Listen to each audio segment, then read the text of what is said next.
And welcome to the Line Opinion panel. Hundreds of people marched to the Albuquerque Sunport last weekend to protest President Trump's executive order that bars people from 7 Muslim-majority nations from entering the U.S. You want to hear what you think about the executive order and the protests? Get in touch with us here by visiting NewMexicoInFocus.org or find us on Facebook and Twitter.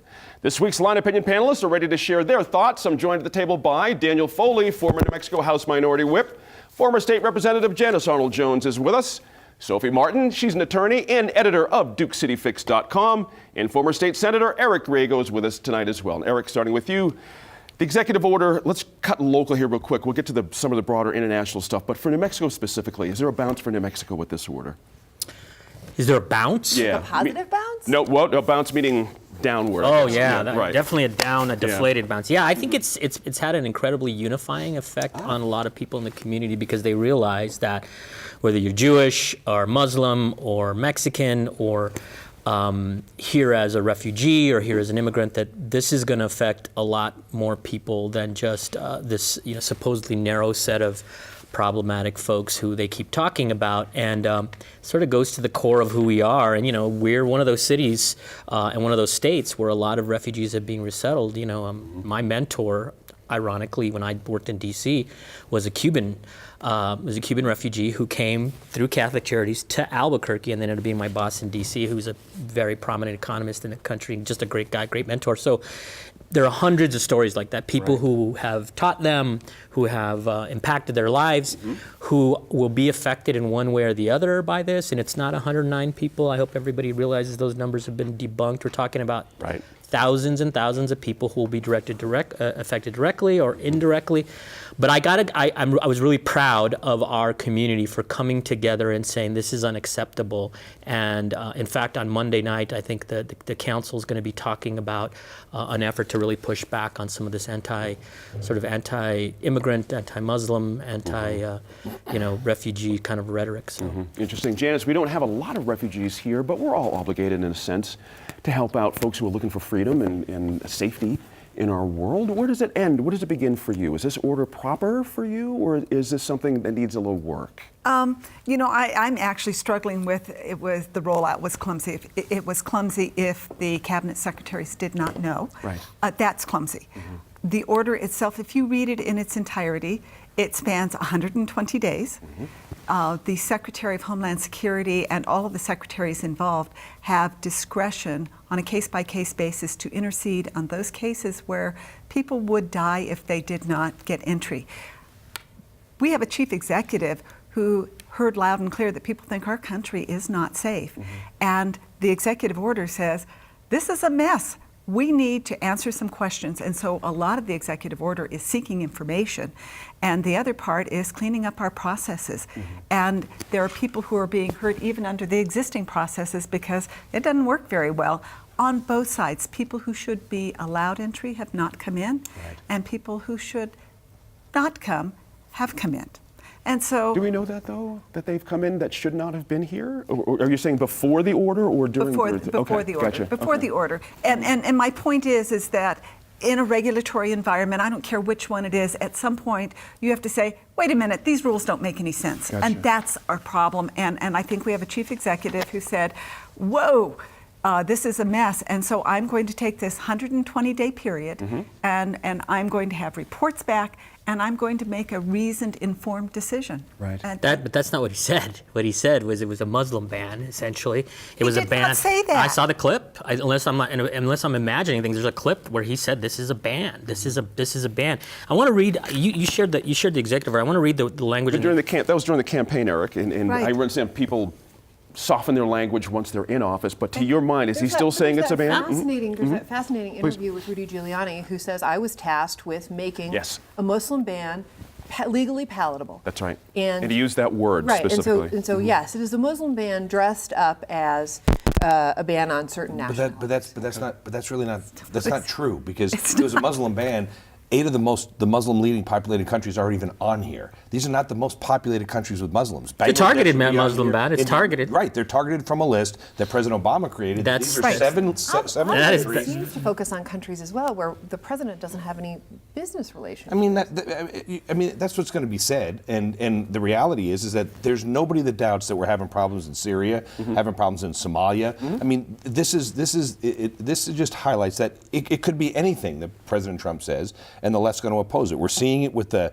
nominations for the Supreme Court. It says stop with a blank line, and you handwrite who you want to stop. Well, let's get back to this issue and this order. This is a very important issue that we're talking about. No, the one No, you're talking about, the I hear you. Muslims, because it's not a Muslim ban. It's a looking at countries that clearly we have a problem with terrorism. ISIS said they have infiltrated the camps in Syria. Then They've why? said they're Then why? training them. Time out. We can't relitigate where these guys are at about these countries, but. All we of the can, countries that's what it's about. the 9/11 problem we had, all those folks came from countries that were not on this list. But gee, it's So that's more than the 9/11 confusing. problems. This is confusing to the public, Dan. No, it's not. That's the It's not confusing the public. It's confusing. It's what's confusing the public is when mainstream media says this is purely a Muslim ban, and the average American doesn't know that the 10 most populated countries with Muslims aren't even listed on here. This is a ban against. Are there any They're Muslim- non-Muslims these are Muslim being majority affected countries, who are being yeah. kept out? I mean, I haven't heard of lots. Yeah, of right now there's not a single Christian coming in from Syria. They've stopped all incoming folks. Yeah. And the biggest people fleeing from Syria aren't Muslims, they're Christians. The Christians are being persecuted by the Muslims in Not Syria. quite sure if that's But right. I want not to. quite sure if It you're is right. there. It is exactly right. I'd like to go back, if I could, just briefly to Gene, something that you said that I think isn't quite right, actually. Albuquerque and I think to a lesser extent, New Mexico as a whole, has been a home to refugees since pretty much the beginning. I mean, you think about right. Jews fleeing the Inquisition way back, all the way to during the Vietnam War period, significant settlement of Vietnamese into former base housing around Kirtland Air Force Base. The diversity and the strength of Albuquerque, in large part, I think, comes from the programs that have brought refugees into our community. They have built businesses, they've built lives here. And what's been heartbreaking for me is to talk to people in the Vietnamese communities and other communities who themselves have citizenship at this point, That's right. but are worried about their family members, are worried about their friends, and not just within one community, not just within the Vietnamese community, not just within the Yemeni community, et cetera, but across communities. I spoke with a woman the other day who's Vietnamese, who is a citizen, who said, I know of this Iraqi woman, I'm really concerned about her. And you see real fear in Albuquerque.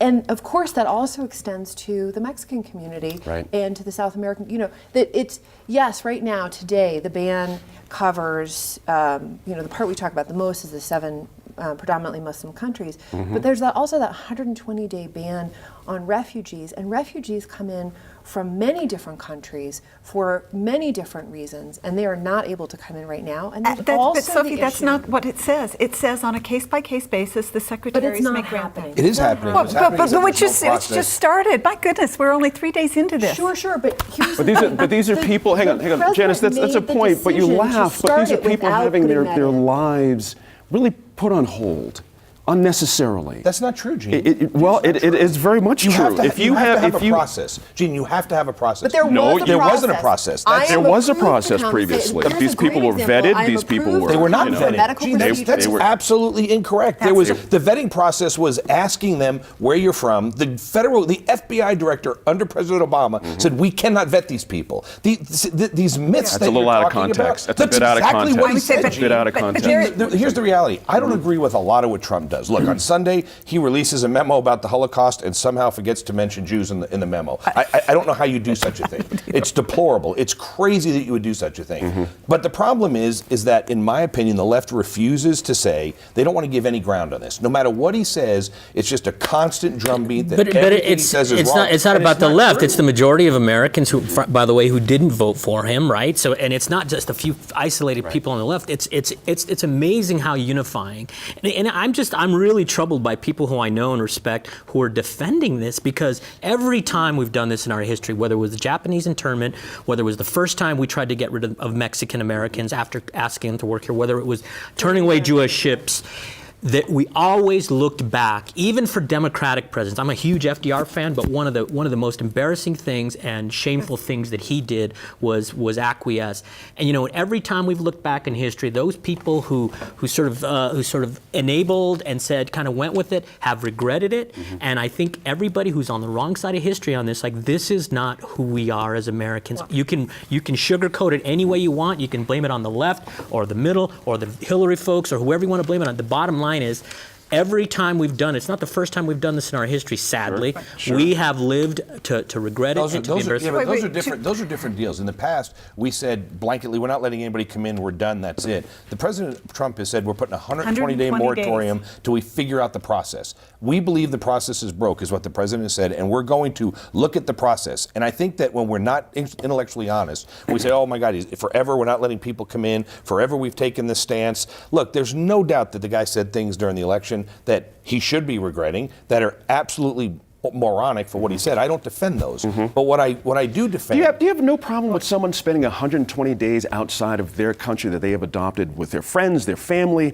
You have no problem with that? Nobody- Gene, those people, what are you talking about? What are you talking about? Are they being deported? No. If they're currently overseas, if they're currently having It's problems... not taking them I mean, 120 Some days, people are Gene. being detained. Oh yeah, they're being I- detained. They're being They're being rerouted. They're being detained. sent back to the country. That's right. I would There's say, not a thankfully, single we one of had a these judge folks that have said- been sent away. What's That's happened not is right. Thank they've been goodness. brought in, they've been But that's checked not what the and order said. verified to make sure they're the right Homeland Security's people. making the You guys keep making it sound like all of a sudden if we had... Well, Dan, if you have Foley to had a understand green something. card- Time out. We're under a minute here.